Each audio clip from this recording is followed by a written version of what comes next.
Welcome back to Chuck's Garage. Today, for part 3 of our LS engine swap, Chuck will tackle the fuel delivery system with tips on assembling the hose and more product recommendations. Hi, I'm Chuck Hansen. Welcome to Chuck's Garage and part 3 of our LS engine swap into this classic Chevelle chassis. Now, if you're joining us for the very first time, let me give you a quick recap. What we did is we snagged a 5.3 LS engine out of an 03 Tahoe and we made it up with a 4L60E automatic transmission. Then we went ahead and mounted the whole deal using engine mounted adapter plates from Hooker and an oil pan from Holley. Then we followed up with this mid-ram intake from Holley and their 90mm throttle body. Now, when I last left off, we still needed to get the throttle position sensor and the IAC valve, which I went and picked up at the parts store. We've installed them and, well, we're good up here now. We're ready to go ahead and show you how we're going to assemble the rest of our fuel delivery system. Well, now, if you caught the first episode of this LS engine swap, you might recall that I said that we were actually going to fire this thing up before we had the body on. Now, once we do get the body on, this is the setup that I'm going to use. This tank actually comes from a company called Tanks Inc.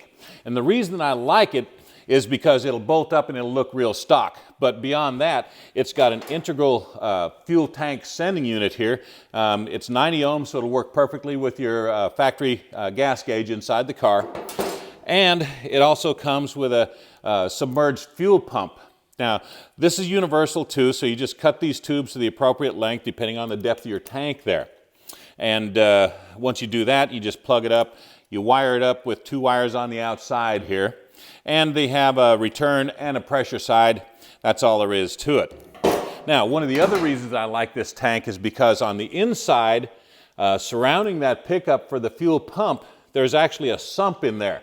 And what that's going to do is keep the fuel from sloshing around, which is real important if you get into a low fuel situation, or if you like to autocross your car or something like that. It'll keep that fuel from sloshing around, keep that pickup submerged in fuel, and you won't have any fuel starvation problems. Now, since we can't use this setup until we get the body mounted, let me show you what I'm going to use in the meantime. So here's our temporary fuel delivery system. What we've got here is Holley's HP billet aluminum pump. Now, this thing is a gear rotor design, so it's nice and quiet, and it'll accept Dash 8 O-ring fittings, and we're going to use this adapter here to get it down to the Dash 6 lines that we're going to be using later on. Now, we're also going to use pre- and post-pump filters.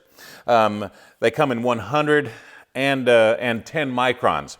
Now, obviously, the 100 is used before the pump to reduce the possibility of debris getting inside of it and causing any internal damage. And obviously, we'll want to use the finer 10 micron filter after the pump to keep any other debris from getting inside of the injectors and causing any problems there. Well, that's the setup. Now, even if you don't plan on using an in-tank setup like we plan on, this ought to be more than enough for anything that you want to throw at it. Now, let me show you how to put those hoses together and how we're going to hook all of this up. Now, we're using ProLite 350 here, but the same basic process applies to all stainless hoses here. Once you've determined what your length needs to be, go ahead and wrap where you want to make your cut with some tape.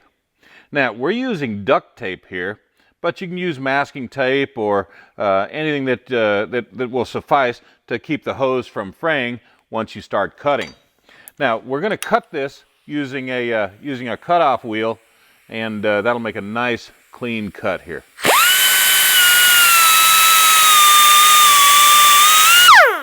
Now you can just remove the tape. There we go. And we can get ready to install this fitting. Now we need to take the fitting apart. There we go. And we're going to feed the cut end into here and twist it into place.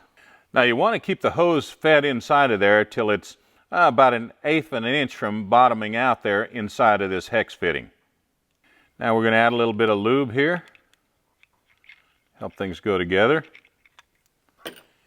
And we'll insert the end inside of here and just start to thread it into place.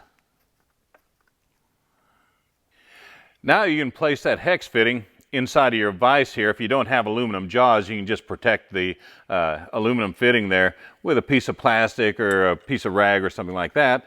And then you just start tightening the fitting down into that hex.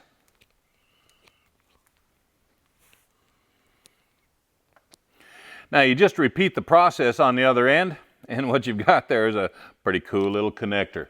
Now these Dash 8 adapters here have little O-rings on them, so all you got to do is lube them up with a little bit of oil there, and we screw them into the end of the filter here, making sure that we keep track of the direction of flow with the arrows there. And then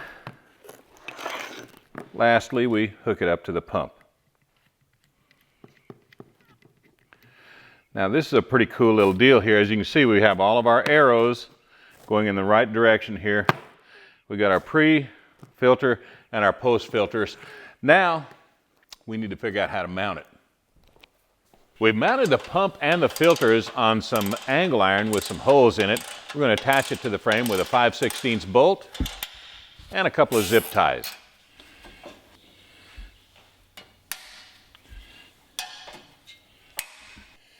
Well, even though this is a temporary installation here for our fuel delivery system, I want to keep it as clean as possible. So what I've decided to do is use a 45-degree AN fitting here. This will kind of move it up a little bit and away from the frame rail. Then we'll finish out with some more of this hose here. What we're going to do is go ahead and cut this to the length that we need.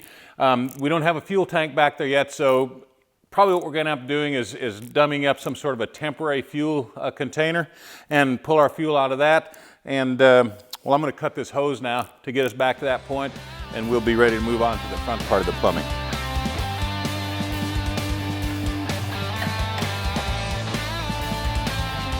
Now, before we go any further, let me give you a couple of tips on how to choose your proper pump location. First of all, electric pumps push fuel better than they pull it, so mount it as close to the tank as possible, and you also want to mount it lower than the tank so you can take advantage of gravity feed. Well, now from the pump and filter assembly, we're going to go directly from there up here to the fuel rail. Now, once we get to that point, we're going to go ahead and make a crossover from the front of the fuel rail over to the other side, then out the back. Well, what we've got to do now is get the fuel from this fuel rail here over to this side, which requires a little quick crossover. And what we've done is use these O-ring Dash 6 adapters here on the end of each fuel rail, and I've fabbed up a little crossover Dash 6 line here. We'll get this threaded on here, then we'll be ready to move on to the back of the engine. But now this last line goes over here to the driver's side fuel rail. Once we get that on there, that's good. We'll run it over here to the fuel regulator.